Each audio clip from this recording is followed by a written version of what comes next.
25তম doctor Shyamaprasad Mukhopadhyay জন্মদিনে কিছু বক্তব্য আমাকে বলতে সুযোগ করে দেওয়ার জন্য আমি নিজেকে ধন্য এবং গর্বিত মনে করছি। আজ ডক্টর শ্যামাপ্রসাদ মুখোপাধ্যায়ের 125তম জন্মদিন। 1901 সালের আজকের দিনে বাংলার মা স্যার আশুতোষ মুখোপাধ্যায় এবং মাতা যোগমায়া দেবী সুযোগ্য সন্তান জন্মগ্রহণ করেছিলেন। তিনি অত্যন্ত মেধাবী ছিলেন এবং আপনারা হয়তো অনেকেই জানেন না, বাংলা তথা ভারত তথা বিশ্বে কলকাতা বিশ্ববিদ্যালয়ের সর্বকনিষ্ঠ উপাচার্য ছিলেন তিনি। তাকে আমরা সঠিকভাবে মূল্যায়ন করতে পেরেছি কি? 1947 সালের 15ই আগস্ট ভারত স্বাধীন হয়। তদানীন্তন কংগ্রেস সরকার, পরবর্তী বাংলার 34 বছরের কমিউনিস্ট সরকার, বামফ্রন্ট সরকার, তার পরবর্তী 15 বছরের তৃণমূল সরকার, তাকে কি আমরা সঠিক মূল্যায়ন দিয়েছি? আমি তো 1993 সালে মাধ্যমিক পাস করেছি। ইতিহাস বইয়ের কোথাও শ্যামাপ্রসাদ মুখোপাধ্যায়ের সম্পর্কে আমি একটুও জানতাম না। আমি আজকে আমার বলতে দ্বিধা নেই, আমি একটুও জানতাম না 1993 সালে ভারতের স্বাধীনতা সংগ্রামে ডক্টর শ্যামাপ্রসাদ মুখার্জির কি অবদান। তাকে আমরা কিভাবে মূল্যায়ন করব? তাকে একদিকে তিনি ছিলেন শিক্ষাবিদ, একদিকে তিনি ছিলেন রাজনীতিবিদ, একদিকে তিনি ছিলেন দেশপ্রেমিক। শিক্ষাবিদ হিসাবে তিনি কি করেছিলেন? আজকে আমরা যারা বাংলায় বিএ পাস করছি, আমরা যারা বাংলায় মাস্টার ডিগ্রি এমএ পাস করছি, এটা কিন্তু 1937 সালে তার অবদান। তিনি কিন্তু কলকাতা বিশ্ববিদ্যালয়ের প্রথম প্রেসিডেন্সি কলেজ থেকে প্রথম তিনি বিএ পরীক্ষায় ইংরেজিতে স্নাতক হয়েছিলেন, প্রথম শ্রেণীতে প্রথম স্নাতক করেছিলেন। এবং বাংলার আশুতোষ মুখোপাধ্যায়, তাকে কিন্তু মাস্টার ডিগ্রি এমএ পাস করাতে তিনি বাংলায় এমএ পাস করেছিলেন, ইংরেজিতে স্নাতক পাস করেছিলেন, কিন্তু বাংলায় তিনি এমএ পাস করেছিলেন। অত্যন্ত মেধাবী সন্তান। এবং তার যে দূরদৃষ্টি বাংলা আমাদের অ্যাকচুয়ালি ভারতের স্বাধীনতা সংগ্রামে আমাদের যে ব্রিটিশ ভারতে পরাধীন ভারতে কংগ্রেস, কমিউনিস্ট পার্টি এবং মুসলিম লীগ, এই যে বিষধর সাপগুলো ছিল, তাদের বিরুদ্ধে তিনি তার সুপরিকল্পিত সংগ্রাম তৈরি করেছিলেন। তবেই আমরা আজ এই পশ্চিমবঙ্গের মুখে দাঁড়াতে পেরেছি। অ্যাকচুয়ালি কংগ্রেস সরকার তো ভারত ভাগ করেছিল, মুসলিম লীগ পাকিস্তান দাবি করেছিল, বলেছিল। কমিউনিস্ট পার্টি কি বলেছিল জানেন? কমিউনিস্ট পার্টি বলেছিল পাকিস্তানের দাবি মানতে হবে, তবে ভারত ভাগ হবে। শ্যামাপ্রসাদ মুখোপাধ্যায়ের উক্তি ছিল মুসলিম লীগ পাকিস্তান ভারত ভাগ করেছিল, আমি পাকিস্তান ভাগ করেছিলাম।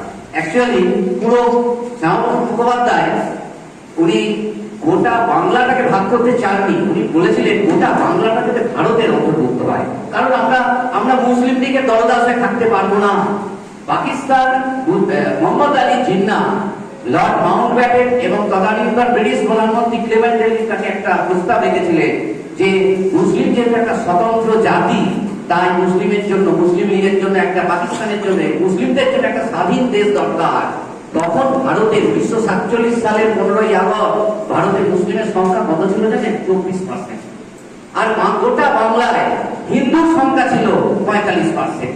শ্যামাপ্রসাদ মুখোপাধ্যায় লর্ড মাউন্টব্যাটেন, তদানীন্তন বাংলার শেষ গভর্নর জেনারেল এবং ব্রিটিশ প্রধানমন্ত্রীকে চিঠি লিখলেন, বললেন পাকিস্তান যদি 24% একটা স্বাধীন দেশ দাবি করতে পারে, তাহলে আমরা হিন্দুরা 45% হয়ে কেন পশ্চিমবঙ্গকে দাবি করতে পারবো না, এবং পশ্চিমবঙ্গ ভারতের অন্তর্ভুক্ত হবে না।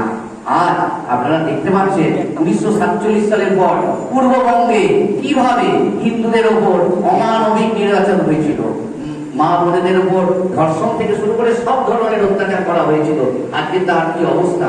বাংলাদেশ এবং পাকিস্তান, যে দেশটার কোনো সার্বভৌমত্বই নেই, আমাদের ভারতবর্ষের অখণ্ডতা এবং জাতীয় ঐক্য রক্ষা করার জন্য তিনি সব সময় নিজের চিন্তা ভাবনার প্রতি দৃঢ় বিশ্বাস ছিলেন।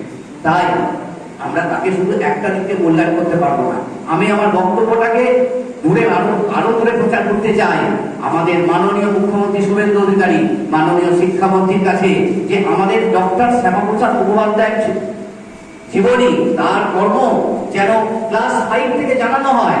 আমরা কেউ জানতাম না কিভাবে পশ্চিমবঙ্গ সৃষ্টি হয়েছিল। অ্যাকচুয়ালি 19 1947 সালের 15ই আগস্ট ভারত স্বাধীন হয়েছিল, কিন্তু 1947 সালের 20শে জুন পশ্চিমবঙ্গের স্বাধীনতা দিবস বললেও কিন্তু অত্যুক্তি হয় না। আর কিভাবে তার প্রাণ বিসর্জনটা গেছে সেটাও জানেন না। কিন্তু 1953 সালে যখন তিনি কাশ্মীরে যান, তখন কিন্তু ডক্টর জওহরলাল নেহেরু ভারতের প্রধানমন্ত্রী এবং কাশ্মীরের তখনও প্রধানমন্ত্রী ছিলেন, সেই দুজনের মধ্যে সুপরিকল্পিত একটা চক্রান্ত হয়েছিল। ডক্টর শ্যামাপ্রসাদ মুখোপাধ্যায়কে আটকানো হয়নি, কিন্তু কাশ্মীরে যাওয়ার জন্য পারমিট দেওয়া হয়েছিল, কিন্তু কাশ্মীরে যেতে ওনাকে অ্যারেস্ট করা হয় এবং 1953 সালের 11ই মে ওনাকে কিন্তু অ্যারেস্ট করা হয়। আর দেখুন, ভেবে দেখুন, উনি কি মারা যান 1953 সালের 23শে জুন। টানা 45 দিন ওনাকে অ্যারেস্ট করে রাখা হয়েছিল। কোনো রকম পরিবারের সঙ্গে যোগাযোগ করতে দেওয়া হয়নি, কোনো ব্যক্তিগত চিকিৎসকের সঙ্গে যোগাযোগ করতে দেয়নি। এমনকি তদানীন্তন ভারতীয় প্রধানমন্ত্রী জওহরলাল নেহেরু জম্মু কাশ্মীরে ভর্তি করে যাচ্ছেন, অথচ ফাঁসি অ্যারেস্ট হয়ে আছেন শ্যামাপ্রসাদ মুখোপাধ্যায়, তাকে কিন্তু কোনো রকম যোগাযোগ করেনি, তার প্রতি কোনো রকম। অথচ তিনি ভারতের কিন্তু প্রথম স্বাধীন ভারতের শিল্পমন্ত্রী ছিলেন। চিত্তরঞ্জনকে আমাদের রেলওয়ে ওয়ার্কসটা, আমাদের সিন্ধি যে কারখানা, IIT খড়গপুর, তারই কিন্তু অবদান। তাই আমাদের সঠিকভাবে সামগ্রিক করুন, তাকে জানুন। আমরা কিন্তু তার মূল্যায়ন করতে এখনো করতে পারিনি। আমরা কাদের মূল্যায়ন করেছি? আমরা জওহরলাল নেহরু মূল্যায়ন করেছি, যার স্বাধীনতা সংগ্রামে যার কোনো অবদান নেই। আমরা মূল্যায়ন করেছি মহাত্মা গান্ধী, যিনি 1930 সালে, জেনে রাখুন, 1930 সালে ব্রিটিশের থেকে 100 টাকা করে স্যালারি নিতেন।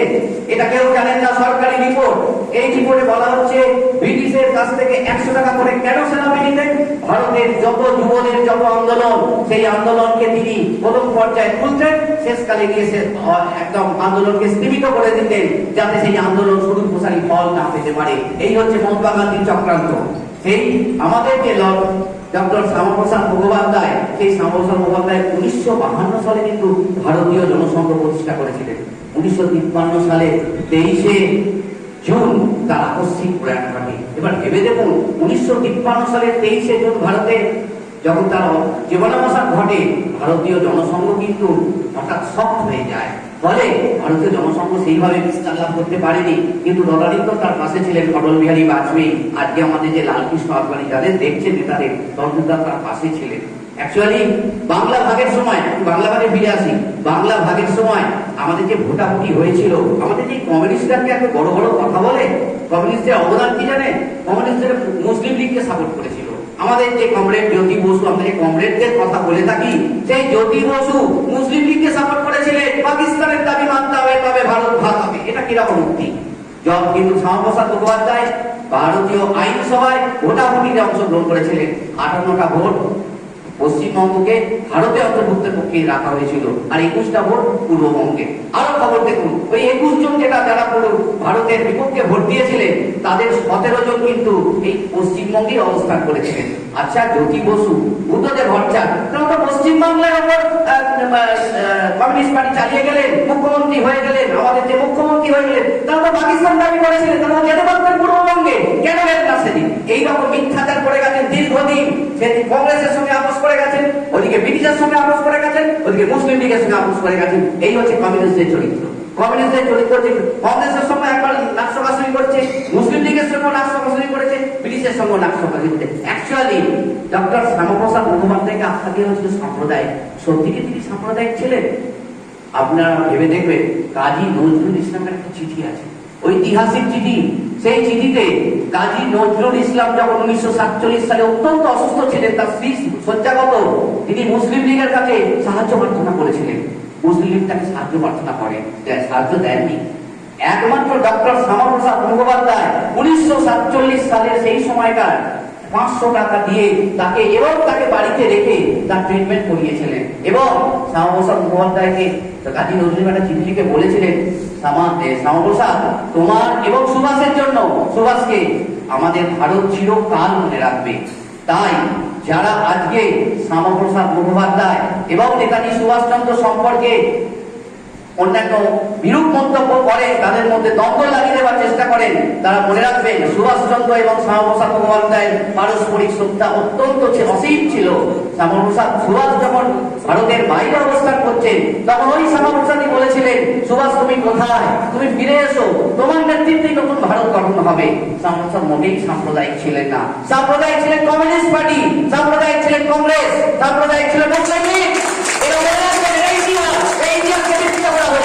এই ইতিহাসকে আমাদের সঠিক ইতিহাস দেখানো হয়, বোঝানো হয়নি, পড়ানো হয়নি, তাই আমরা জানিনি। আজকে আমরা জানতে পারছি। কার আদলে জানতে পারছি? জানতে পারছি আমাদের যশস্বী প্রধানমন্ত্রী নরেন্দ্র দামোদর দাস মোদী, মাননীয় মুখ্যমন্ত্রী আমাদের শুভেন্দু অধিকারী মহাশয় করলে। তাই আমি সকলের কাছে প্রার্থনা করব, নিজের পরিবারের কাছে সন্তানদের অন্তত ডক্টর শ্যামাপ্রসাদ মুখোপাধ্যায় সম্পর্কে পড়ান, জানান, তাদের ইতিহাসটা জানুন, ভারতীয় স্বাধীনতা সংগ্রামের প্রকৃত রূপটা কি, কারা বিশ্বাসঘাতকতা করেছিল। বিশ্বাসঘাতকতা শ্যামাপ্রসাদ মুখোপাধ্যায় করেনি, ভারতীয় জনসংঘ করেনি। বিশ্বাসঘাতকতা করেছিল কংগ্রেস, বিশ্বাসঘাতকতা করেছিল মুসলিম লীগ এবং কমিউনিস্ট পার্টি, যারা বড় বড় কথা বলে 34 বছর শাসন করেছিলেন। কেন যখন শ্যামাপ্রসাদ মুখোপাধ্যায় মূল্যায়ন করেননি? আপনারা জানলেন যে শ্যামাপ্রসাদ মুখোপাধ্যায় মূল্যায়ন করলে নিজেদের আসল রূপটা বেরিয়ে যাবে। কারণ আপনারা তো মুসলিম লীগকে সাপোর্ট করেছিলেন, মুসলিম লীগকে সমর্থন করে বলেছিলেন পাকিস্তানের দাবি মানতে হবে, তবে ভারত ভাগ হবে। এটা সকলের সামনে বলুন না একবার চিৎকার করে, দেখি আপনারা কমিউনিস্ট পার্টি কিভাবে পশ্চিমবঙ্গে থাকতে পারে। আজকে আমরা 1953 সালে যে ভারতীয় জনসংঘ ডক্টর শ্যামাপ্রসাদ মুখোপাধ্যায় প্রতিষ্ঠা করেছিলেন, আজকে তা বাস্তবে রূপ নিয়েছে। আমরা কিন্তু সকলেই বুঝতে পারছেন, বিজেপি আজ ভারতীয় জনতা পার্টি আজকে পশ্চিমবঙ্গে কিন্তু শাসনভার গ্রহণ করেছেন। আসুন আমরা সকলে কাঁধে কাঁধ মিলিয়ে জীবে প্রেম করে যেই জন, সেই জন সেবী সেই ঈশ্বর। তাই আমি বলবো সকলের স্তরে সকলে আমরা প্রত্যেকে আমরা পরের করে। তাই 125তম জন্মদিবসে শ্যামাপ্রসাদ মুখোপাধ্যায়কে আমার অন্তরের গভীর শ্রদ্ধা এবং প্রণাম জানিয়ে এবং উপস্থিত সকলকে আমার শ্রদ্ধা ভালোবাসা জানিয়ে আমি আমার বক্তব্য